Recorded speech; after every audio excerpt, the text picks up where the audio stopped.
So what are the best SMMA niches? Which ones are the most lucrative and which ones allow you to scale the quickest? In this video, I'm going to be breaking down the exact criteria that you need to apply to know if a niche or client type will allow you to scale or fail. And also wait to the end of the video because I'm going to give you my exact list of the top 5 most lucrative SMMA niches that I'm watching right now. If you don't know who I am, my name is Liam Casey. I've been an agency owner for over 4 years now. I've scaled my agency to high multi-six figures in annual profit. And I'm here on this channel just simply to share what I've learned along the way so you can make less of the mistakes that I made and hopefully scale your agency a lot more quickly with my help. And before we get into the video, if you want more high-level agency content like this, please subscribe to the channel. I'm putting out 1 to 2 videos like this every single week. So if you don't want to miss out, please subscribe to the channel. So why is picking the right niche so important in the first place? Well, simply because you can spend the exact same amount of time, effort, money, and energy in one industry, in one business vehicle, and it could go exceptionally well and make you a whole lot of money.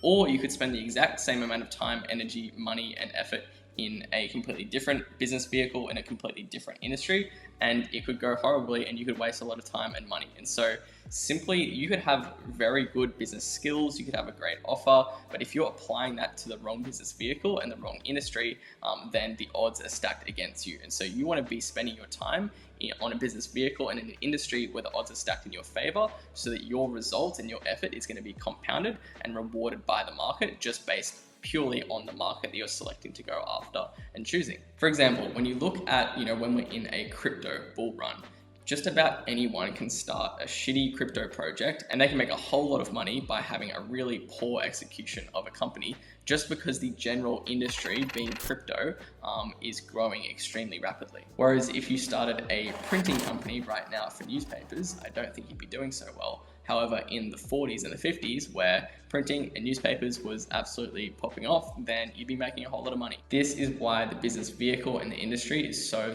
important. We've got the vehicle covered. The vehicle is SMMA and running a marketing agency. That vehicle is great, so you've got that covered already. So now it's just about figuring out the niche and the industry that we want to go after and thinking about what services do we actually want to provide to that niche or industry. Before I break down the specific examples of the exact types of niches and industries that I would recommend going after, I want to break down the criteria and the winning ingredients that go into an ideal niche and client avatar that is going to be very lucrative for agency owners to go after. So the first criteria is going after a niche or an industry where there is a significant amount of pain or a starving crowd. We don't want to be providing a service to a niche where it's just something that's nice or convenient for them to have. We want to be providing something to a niche where they absolutely need it and it's solving a very significant pain for them. For example, if we think about a kebab shop that is open at 2 a.m. close by to nightclubs, they do really well because at the end of the night when everyone has finished up their night, they're drunk, they're hungry, they just want to eat something yum and greasy. And so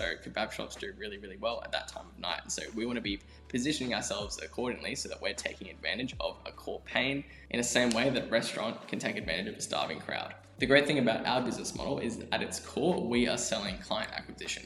Businesses always need client acquisition. Therefore, you want to make sure that the version of the service that you're prioritizing is a direct form of customer or client acquisition for your niche. Services that are more like branding related, that are more like SEO related, that are more content related, that don't generate results in customer acquisition quickly, predictably, and scalably, are not going to get prioritized over services that generate business and generate new clients a lot more quickly and predictably. So the next main criteria for ideal niches and client avatars is purchasing power and earning power. So I'm going to explain the difference between those two. So for purchasing power, we're just looking at, are the people that we're selling to, do they have the money to afford what we're selling? For example, you might have a very helpful and a valuable offer for a starving crowd. For example, let's take college students, for example. They have a very real need, pain, and desire to solve the problem of acquiring a job after they graduate. And so you might have a great recruitment or job finding solution for college students, but that's not something that you're going to be able to charge very much for because broke college and uni students don't have much money to afford a service like that. Even though it's valuable to them on the back end, they don't have purchasing power to buy something that's in a high ticket price range, which is what we'd be wanting to offer. Next is the earning power. So we don't just want to be looking at the immediate purchasing power of the client avatar, but we want to look at the earning potential and the scalability of our client type to know how much value can we actually add to them as a business and how scalable are they on the back end if we are doing our job and helping them acquire customers. For example, you could provide a social media marketing service where you're spending the exact same amount of time, let's say for a local cafe, to help them acquire a customer to their cafe, where maybe over the lifetime value of an average customer acquired, I don't know, if you acquire a local loyal customer, they might spend maybe $800 to $1,000 a year in coffees, I don't know, but that is the value that you're contributing to a cafe, helping them acquire one customer. Or say, for example, you could work with a client where they are a building contractor and you could help them acquire 2 home renovation projects where they're making, $400,000 to $500,000 in profit from those customers acquired.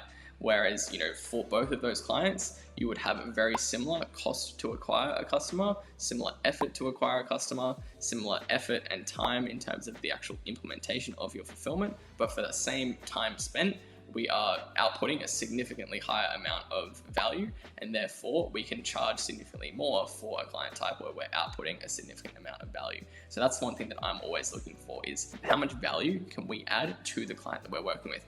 That's why I went with real estate straight out the gate, because that just made a whole lot of sense to me, because when we send a lead to a real estate professional, when they convert that lead into a listing and they acquire that property, they're making 8, 10, 12, 20, sometimes $30,000 from acquiring a listing. And if they're making that amount of money just from acquiring one sale, then it's very, very sustainable for us to be charging $1,500, $2,000, $3,000 per month for a marketing agency and a lead generation service. So the next criteria is looking at, are they easy to target? So if our ideal client is hard to target at scale with outbound methods like cold outreach or with paid ads, it's going to be very, very hard to actually scale the business, because client acquisition is going to be really, really tricky. That's pretty simple. Obviously, for client acquisition, we need to be getting our offer and presenting our offer in front of as many people that fit our ideal client criteria as possible. And if the client that we're going after is really niche, or they're just hard to get in front of because they're just the context of their industry, or there's not many marketing channels where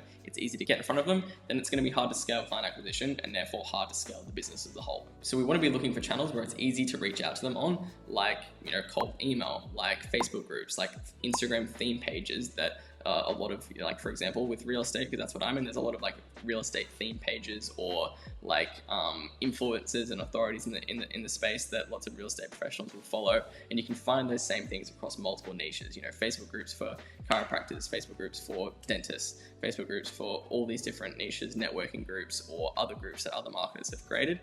These are really great ways to target for outbound cold outreach methods. LinkedIn is another great one. If you can't target your niche easily with these organic outbound methods, then that's usually a bit of a red flag. Also with paid ads as well, if the client avatar that you're going after is just ridiculously niche, I don't even know what an example would be. Let's say like a blockchain recruitment agency. If you were helping blockchain recruitment agencies get more customers and clients as a part of your social media marketing agency service, and you were looking for blockchain recruitment agency owners, that's really, really niche, and you're probably not going to be able to target those people with paid ads. Whereas for real estate, there's hundreds of thousands of real estate professionals just in one country, in America. And so you can run ads on just about any social media platform, and it's very easy to target that audience. And so it's easy to get your offer in front of those people. So it's good to choose industries and niches where there is a large pool of potential clients, because the natural evolution of your agency is eventually you want to scale with paid ads, and that makes scaling client acquisition a whole lot more easy. For example, e-commerce, there's a huge amount of e-commerce business owners, and so it's relatively simple to target e-com business owners with ads on Facebook, on YouTube, etc.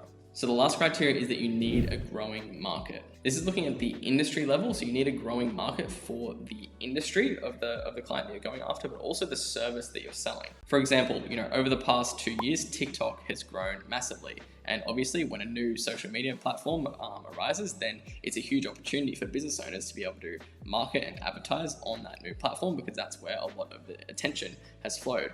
Therefore, it's a great opportunity for social media marketing agency owners to start offering TikTok advertising, TikTok paid ads to business owners in a variety of niches, because that is a huge opportunity that can be capitalized on. And so we want to be looking at the demand and the growing market for the services that we're offering, as well as the industries itself, that the industry that we're serving is growing in itself. And so, if you're offering a service that's a new opportunity, that's hot, that the market wants, then it's going to be way easier to sell it. It's going to be a lot more in demand, and you're going to be able to grow a lot more quickly. Some other examples of just like general niches and industry categories that are growing rapidly are, for example, like crypto companies. There's so many different varieties and types of crypto projects and companies popping up, and crypto projects often need very good strategic marketing to get adoption for their projects. And so there's lots of really cool marketing agencies popping up that are specifically designed to helping crypto projects grow. I've even seen ones where they just help NFT projects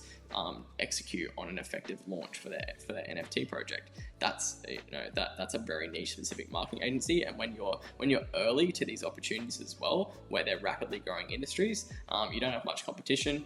You can command really high prices for services like that. Another example is like cannabis companies in the US. Cannabis is a very rapidly growing industry, and there's lots of like challenges around marketing, around online and digital marketing for those industries. And so there's lots of marketing agencies out there that are specifically designed for helping cannabis companies. And I'm not like giving these as direct examples of the types of niches that you should go after, but just to portray the example of growing industries themselves and how it can be beneficial to be serving high growth industries, because you can command high prices, it's easier to acquire clients, and you've usually got less competition.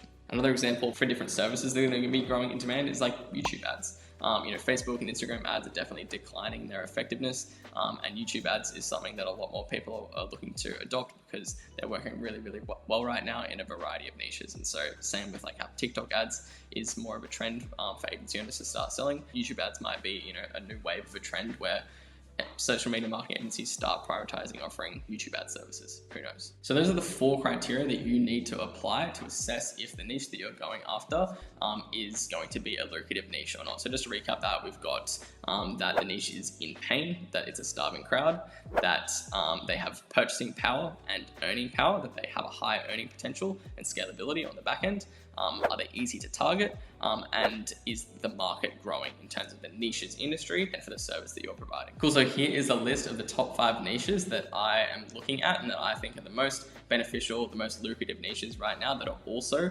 positioned really well to be serving going into a potential recession and an uncertain economic environment. So first up, we've got e-com, specifically e-com businesses that are selling high ticket problem solving consumer goods. Next, we've got real estate agents, residential buyer and seller agents. Next, we've got mortgage brokers. Next is home services niches like painting companies, like kitchen and bathroom renovation companies and building contractors. And lastly, we've got dentists and orthodontists. Now, I'm not going to break down in detail like the nitty gritty of like why each of those niches are lucrative, but if you look into it, if you apply the criteria that we just went through, you'll understand and see why those are lucrative niches going into the next 6 to 12 months and beyond. All are very steady industries, all are easy to target from a marketing and client acquisition perspective, all have high purchasing power and earning power. So if you found this video valuable, subscribe to the channel for more high-level agency content. Give the video a like, that's helpful for the growth of the channel, and I'll see you in the next one. Peace.